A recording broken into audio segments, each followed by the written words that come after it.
सारे सहाबा मिल के आए, कहने लगे उमर फारूक से कहना है नबी पाक के जमाने में तो ज़ाहिरन गुर्बत थी, अबू बकर के दौर में भी गुर्बत थी, अब तो बड़ा माल है। उमर से सिफारिश करो कि उमर नया कुर्ता पहना करे। मुल्कों के सफीर आते, उमर वही फटी पुरानी चादर ओढ़ के और वही कई जगह पे पेबंद लगे सूट पहन के सफीरों के सामने बैठ जाता है। उमर को मशवरा दो, तय हो गई बात। सब ने जब मशवरा दे लिया तो सारे कहने लगे ये बताओ शेर की मूंछ को हाथ कौन लगाएगा? कहना किसने है, बंदा भी तो ढूंढो ना। मैं कहा जनाब मेरा ये ख्याल है कि मौला अली शेर खुदा कहेंगे, क्योंकि जिस शख्स की उम्र को सबसे ज्यादा हया करते देखा वो शेर खुदा मौला अली है रदी अल्लाह ताला। अली कहेंगे इसलिए कि जनाब अली तो कई दफा जब गुफ्तगू करते थे तो हजरत उमर चुप कर जाते थे और फरमाते थे अली ना होता तो मैं हलाक हो जाता।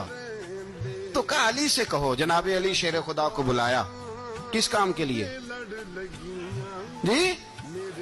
अल्लाह अकबर।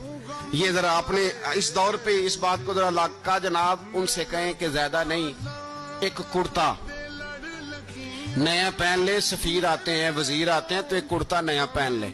हजरत अली को बुलाया, आप फरमाने लगे कोई और बात होती तो मैं कह देता, ये वाली मैं नहीं कह सकता। कोई और होती तो मैं उमर को कई दफा कह देता हूं, जलाल में भी तो सुन, ये वाली मैं नहीं कह सकता। मैं तुम्हें एक मशवरा देता हूं। कहा वो क्या? कहने लगे सैयदा आयशा सिद्दीका से कहो, वो मोमिनों की माँ है, उमर टालेगा नहीं। अम्मा जी से जाके कहा अम्मा जी नया कुर्ता उमर से कहीं पहन लें, वजीर आते हैं, बड़े बड़े लोग, तो चलो कोई अर्ज नहीं। अम्मा जी ने कहा अच्छा कोई बात नहीं मैं बुला लेती हूँ। जनाबे आयशा ने पैगाम भेजा।